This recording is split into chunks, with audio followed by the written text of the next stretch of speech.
Hi everyone, कैसे हो आप सभी लोग? बढ़िया, एकदम शानदार। बच्चों, जैसे जैसे नीट का एग्जाम पास में आ रहा है तो स्ट्रेस और एंजाइटी बढ़ती जा रही है ना? सही है ना भाई? सर, स्ट्रेस बड़ा होता है सर, एंजाइटी होती है सर, बहुत ज्यादा अजीब सा फील होता है सर, बहुत एंजाइटी हो रही है सर आजकल मेरे को सर। मैं आपको है ना एंजाइटी के बारे में पूरा प्रोसेस समझाता हूँ डिटेल में, आपको बड़ा मजा आएगा। तो समझिए, एक्चुअली होता क्या है ना, जब हम लोग बहुत पहले बहुत मतलब एक्चुअली बॉडी कैसे वर्क करती है एंजाइटी को लेके समझना। जब बहुत पहले हमारे पास खतरा आया करता था ना, तो बॉडी कुछ रिएक्शन करती थी। तो रिएक्शन पहले मैं आपको समझाता हूँ, आप बायोलॉजी के बच्चे, आप बड़े आसानी से समझ जाओगे रिएक्शन। सबसे पहले क्या होता था कि यहाँ पे अलार्म बजता था बॉडी में किसी खतरे का। लेट सपोज कि मैं खतरे के नाम पे सामने टाइगर दिख गया, तो पता ही आपको रिएक्शन कहाँ कहाँ पे हो जाएंगी बॉडी में, ठीक है? तो टाइगर दिखते एकदम से रिएक्शन हुआ, तो अलार्म बजा। अब जैसे अलार्म बजा तो हमारा पिट्यूटरी ग्लैंड जो होता है ना वो एक्टिवेट हो जाता है, ठीक है? एंड वो क्या करता है, कोर्टिकोट्रोपिन नाम का एक हार्मोन जो होता है ना उसको रिलीज करता है। एंड ये कोर्टिकोट्रोपिन हार्मोन जो होता है वो एसएनएस को एक्टिवेट करता है। अब ये एसएनएस क्या होता है? इसका नाम होता है सिंपैथेटिक नर्वस सिस्टम। इसमें क्या होता है बच्चों, दो प्रकार के नर्वस सिस्टम होते हैं हमारी बॉडी में, एक पैरासिम्पैथेटिक नर्वस सिस्टम, एक सिंपैथेटिक नर्वस सिस्टम। जब हम लोग एकदम से मतलब ये समझ लीजिए कि एकदम काम होते हैं, सांसें धीरे-धीरे चल रही होती है, एकदम रिलैक्स होते हैं, तो सिम्पैथेटिक नर्वस सिस्टम हमारा एक्टिवेट रहता है। और पैरासिम्पैथेटिक नर्वस सिस्टम के अंदर हम लोग बहुत ज़्यादा ही एंग्ज़ियस हो जाते हैं, हल्के से एंगर में आ जाते हैं, थोड़ा-सा एनर्जेटिक हो जाते हैं, जोश जिसको बोलते हैं, एकदम मतलब ट्रिगर जिसको बोलते हैं, ट्रिगर हो जाते हैं, ठीक है? सिम्पैथेटिक नर्वस सिस्टम चालू होते ही हमारा एड्रेनलिन ग्लैंड जो होता है ना वो एक्टिवेट होता है, और वो एड्रेनलिन एंड कोर्टिसोल नामक 2 हार्मोन्स रिलीज़ करता है। अब ये दोनों हार्मोन्स क्या करते हैं, एक तो हमारे रेस्पिरेटरी जो होती है उसको रेज़ करते हैं, पल्स को बढ़ाते हैं, रिलीज़ करते हैं डोपामाइन को और ब्लड ग्लूकोज को।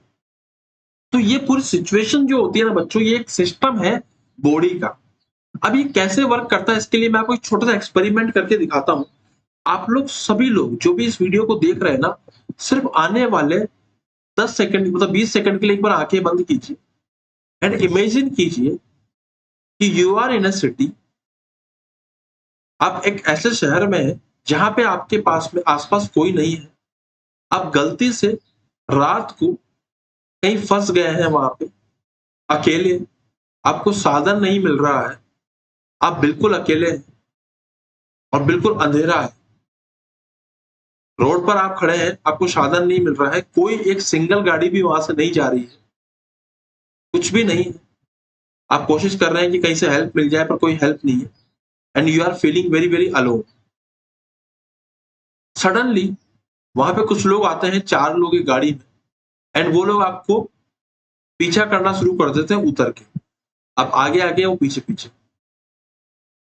एक बार इस सिचुएशन को सिर्फ इमेजिन करोगे ना आप, उसके बाद अपनी हार्ट बीट को ऑब्जर्व करना, and what you will observe कि आपकी हार्ट बीट और रेस्पिरेटरी रेट हल्की सी इंक्रीज हो गई है। जो भी आदमी इसको एक्सेप्ट नहीं कर रहा उसकी एक अलग बात है, बट इवन मेरी खुद की भी इस समय हल्की सी इंक्रीज हो गई थी, heart beat and respiratory rate दोनों। हमारा ब्रेन है ना बच्चों, एक्चुअल में रियल खतरे में और इमेजिनरी खतरे में ज्यादा डिफरेंस क्रिएट नहीं कर सकता। वो अपने अलार्म को चालू कर देता है कि भैया खतरा है, और अलार्म आपको दिख रहा है क्या क्या अलार्म होता है। तो आप समझिए कि ये एक्चुअली सिस्टम है जो आपको खतरे से बाहर निकालने में या खतरे से बचाने के लिए बनाया गया था। लेकिन हम क्या करते हैं ना कि इमेजिनरी खतरों को दिमाग में सोचते रहते हैं, और वो इमेजिनरी खतरों को ही फियर बोलते हैं basically.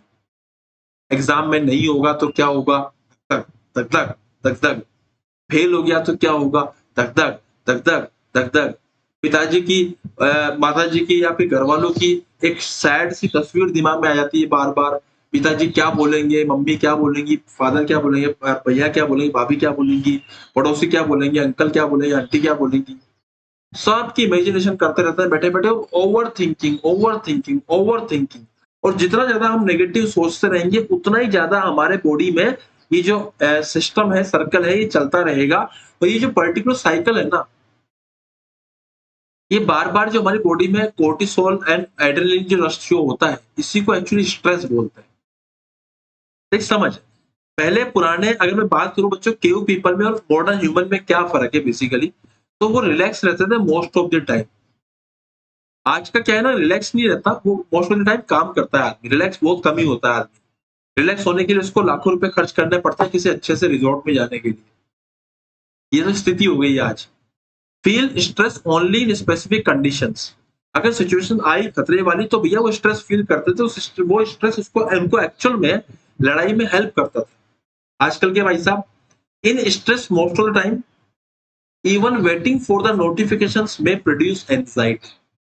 Even thinking about the result of the examination may produce anxiety. Even thinking about anyone may produce anxiety. Even thinking about someone जिनसे आप बात करना चाहते हैं बट वो रिप्लाई नहीं कर रहा है या नहीं कर रही है, इट मे प्रोड्यूस एंजाइटी। कितने प्रकार के स्ट्रेस हो गए भाई, हद मची हुई है। लोग सब कुछ जितने भी स्ट्रेस है मॉडर्न ह्यूमंस में सब इमेजिनरी है मैक्सिमम, मतलब सब तो नहीं maximum. Threats were real, predators could and their life any time. गुफाओं में रहने वाले लोगों की जिंदगी कभी कभी भी खत्म की जा सकती थी उन मतलब टाइगर्स के द्वारा या फिर प्रेडेटर्स के द्वारा। आज का जो ह्यूमन है ना, वो जो रहता है ना, most of time stress is not real. आजकल इमेजिनरी स्ट्रेस ज्यादा होता है, उस इमेजिनरी फियर स्ट्रेस के अंदर ही आदमी बहुत ज्यादा मतलब एंजाइटी में रहता है, स्ट्रेस में रहता है। Future expectations and fear and high dose of cortisol and adrenaline at moments of danger kept the body healthy। कभी कभी अगर मान लीजिए आपको हाई मतलब डोज मिला है कोर्टिसोल का या फिर एड्रेनलिन का, तो वो ठीक है, बॉडी आपकी हेल्दी रहेगी। लेकिन आप अगर हर टाइम पे जैसे बैठे बैठे अगर मान लीजिए आदमी पढ़ाई कर रहा है, पढ़ते पढ़ते सडनली याद आया कि उसका एग्जाम में नहीं हुआ, तो क्या होगा, एंजाइटी होगी, हल्का सा एड्रेनलिन क्या करा, रिलीज कर गया। और ऐसा बॉडी में दिन में कितनी बार होता होगा, 100 बार, 200 बार, 300 बार। तो जो लो डोज होता है ना इसका एड्रेनलिन का बार बार, ये हमें बहुत सीवर फैटिग, क्रॉनिक सिंड्रोम या फिर सीवर मतलब बीमारियां पैदा कर सकता है बॉडी में। या फिर ऐसा समझ लीजिए हाइपरटेंशन, बीपी, एंजाइटी, स्ट्रेस, इन सब के पीछे यही कारण है। सर बेसिकली मेन जो मुद्दा समझ में आया है, पूरी बात का वही समझ में आई, फियर। फियर एक ऐसा रीजन है जो हम लोगों को बार बार स्ट्रेस एंजाइटी प्रोड्यूस करता है। फियर कब होता है, जब कॉन्फिडेंस गिरता है। कॉन्फिडेंस कब गिरता है, जब हम लोग अपने खुद से किए हुए प्रोमिस को पूरे नहीं कर रहे होते। तो भाई प्रॉमिस छोटे कीजिए, उनको पूरा कीजिए, ठीक है। एंड कुछ ऐसी बातें बताऊंगा आपको, अगर आप उनको फॉलो करते हो तो आपके स्ट्रेस एंजाइटी लेवल थोड़ा सा नीचे डाउन रहेगा हमेशा।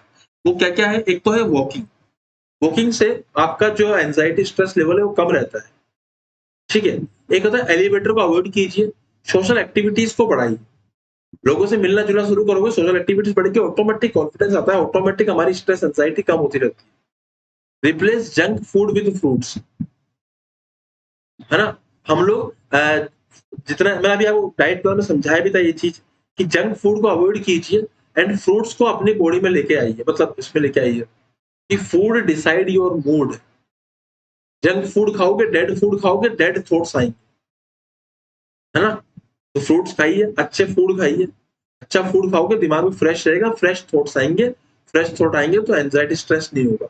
It's all about thoughts. Right amount of sleep. Sir NEET exam आने वाला है सर, तो 3 घंटे सोता हूँ सर मैं आजकल। बेवकूफी कर रहे हो अगर आप 3 घंटे सो रहे हो, तो ज्यादा सोना चाहिए, क्योंकि रिलैक्स रहना बहुत इंपॉर्टेंट है। स्ट्रेस एंजाइटी हो जाएगी, बहुत ज्यादा हाइपर टेंशन हो जाएगा, फिर क्या ही मतलब रहेगा, है ना। प्ले सम गेम्स और ज्वाइन गेम क्लब और go to garden to play with children. Be conscious. Consciousness is very very important. So for the consciousness, what you can do is do some type of small meditations, not very big meditations. कभी कभी chanting कर लो, ओम chanting कर लो, बाकी थोड़े बहुत जो भी chanting होती है वो कर लीजिए। कोई अच्छे मंत्र सुन लीजिए अगर आप पसंद हो तो। अच्छा अच्छा कोई म्यूजिक नहीं, कोई सूदिंग म्यूजिक सुनिए, ऐसा वाला म्यूजिक नहीं कि वैसा वाला नहीं, ठीक है, समझ गया तुम लोग, ठीक है। डांस वांस इस टाइप के म्यूजिक व्यूजिक नहीं, ये तो पता पड़ा कि वो अंतावा इस टाइप के गाने सुन रहे हैं। तुम प्रॉपर मतलब है ना, ए, अच्छा म्यूजिक सुनिए, काम म्यूजिक, सूदिंग म्यूजिक, माइंड को रिलैक्स करे। माइंड को ये नहीं कि साहब अब तो डांस से करके रहूंगा मैं, okay. Avoid all kinds of addictions like alcohol, tobacco, cafe. ये एडिक्शन जो होते हैं ना, ये स्ट्रेस पैदा करते हैं बच्चों बॉडी के अंदर बहुत ज्यादा अमाउंट। तो इन एडिक्शंस को अवॉइड कीजिए जितना ज्यादा हो सके। एडिक्शंस है ऑब्वियस बात है, तो इतनी आसानी से तो अवॉइड होंगे नहीं, और हो जाते तो एडिक्शन ही क्यों कहलाते वो। तो उनको धीरे धीरे कोशिश कीजिए अवॉइड करने की। ओके, सो ये हो गया साहब आज का स्ट्रेस एंजाइटी के ऊपर। बाकी ये मत समझिएगा बच्चों की स्ट्रेस एंजाइटी कोई मतलब कुछ लोग क्या करते हैं कि स्ट्रेस एंजाइटी के ऊपर कुछ भी ज्ञान दे देते हैं, उनको कुछ नॉलेज ही नहीं होती। मैंने कुछ कई सारे वीडियोस देखे हैं, स्ट्रेस एंजाइटी सबको होती है, कोई बड़ी बात नहीं है, एग्जाम से पहले सबके हाथ पैर कांपते हैं। आप अपने आप के ऊपर वर्क करोगे, आपका इसका जो इंटेंसिटी है वो काफी कम हो जाएगी, उसका ना भी हो। ओके, एंड ये सबके पीछे रीजन फियर ही होते। मैं आपको एक बहुत इंपॉर्टेंट चीज आप बता रहा हूँ, आप क्या कर सकते हो। मैंने बताया ना शुरू में कि सिंपैथेटिक नर्वस सिस्टम होता है, पैरासिम्पैथेटिक नर्वस सिस्टम होता है। तो स्ट्रेस के टाइम पे हमारा एसएनएस एक्टिवेट हो जाता है, तो हमारा बॉडी में एसएनएस ऑटोमेटिक एक्टिवेट रहता है, जिसको आयुर्वेदिक के हिसाब से बोलते हैं सूर्य नाड़ी।